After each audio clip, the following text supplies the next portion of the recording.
Дэлхийн эрүүл мэндийн байгууллагын судалгаагаар хүний эрүүл мэндэд хоол хүнс 80%, хөдөлгөөн 20%, удамшил 1% нөлөөлдөг болохыг тогтоосон байна.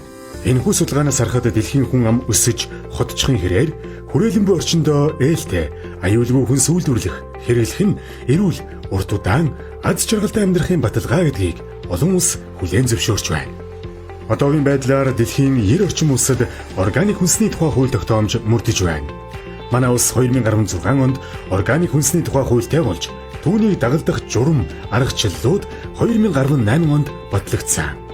Хэдийгээр үйлдвэрлэгч байгаль орчинд ээлтэй аргаар чанартай бүтээгдэхүүн үйлдвэрлэдэг байсан ч зах зээл дээр бусдаас ялгаран борлуулах боломжгүй байсан бол энэ хуулиар бүтээгдэхүүнээ хөндлөнгийн эсвэл баталгаажуулалтын байгууллагаар баталгаажуулан хүнс хөдөө аж ахуй хөнгөн үйлдвэрийн яамд албан ёсоор бүртгүүлж органик, байгалийн гаралтай, цэвэр гэсэн үгсийг шошго тэмдэглэгээнд ашиглан албан ёсны органик логотойгоор борлуулах боломжтой болсон.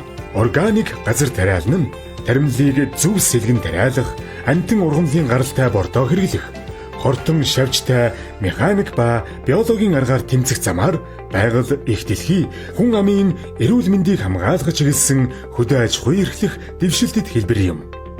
Хөрс эрүүл, үржил шинтэй байснаар л ургамал амтан эрүүл, хүн эрүүл байх үндэс бүрднэ.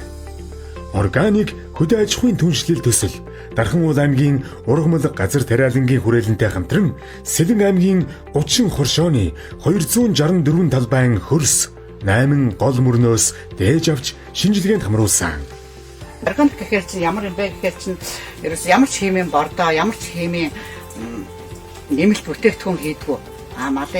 Малын гаралтай өтөг бууз одоо сангас олон тиймэр ингэж борддог.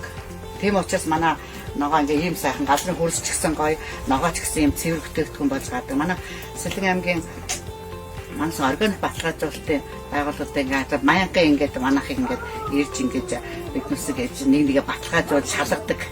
Одоо үнэхээр энэ органик мөн үү шүү гэдгийг одоо тэгмээр нэгээ баталгаажуулж ингэж ажиллагаа. Сэлэн гаргаан хамтын баталгаажуулалтын байгууллагад ирсэж тангараг өгөөж хүн амын хүнсний хангалтыг сайжруулж, хүн амаа эрүүл хүнсээр хангахын зорилгын төлөө ажиллаж байна. Сүүлийн энэ онд 12 нэвтрүүлэг хүнс хүнсний ногоо тариалсан. Одоогийн байдлаар 5-6 төрлийн хүнсний ногоо 4 орчим тонн хүнсний ногоо зах зээлд борлуулад байгаа.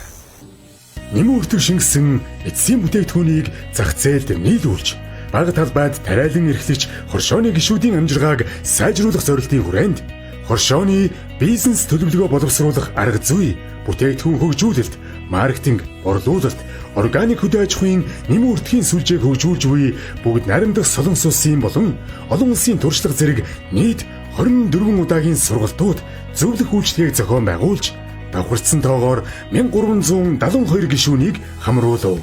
Хамтын баталгаажуулалтын байгууллагаар баталгаажсан нэмэн өртөг шингэсэн органик бүтээгдэхүүнийг хөгжүүлэхэд сав баглаа бодол бүтээгдэхүүний шошгоор дэмжлэг үзүүлж 60 гаруй бүтээгдэхүүнийг хөгжүүлснээс гадна органик бүтээгдэхүүний борлуулалтыг дэмжих, хэрэглэгчдэд сурталчлах зорилгоор үзэсгэлэн худалдаанд Сэлэнг органик баталгаажсан бүтээгдэхүүнээр оролцохоос гадна Улаанбаатар хотод Сэлэнг органик бүтээгдэхүүний дэлгүүрийг төслийн дэмжлэгтэйгээр ажилуулж байна.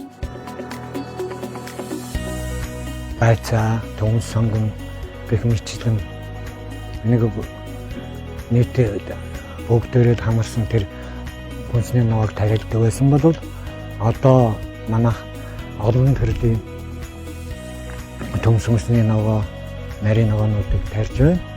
Зөвхөн миний хувьд гэхэд би одоо энэ хоол амтлагч ногоонуудыг сүүлийн 2-3 жил дагнан тариалаад энэ аргана, базилик, розмарин, гонд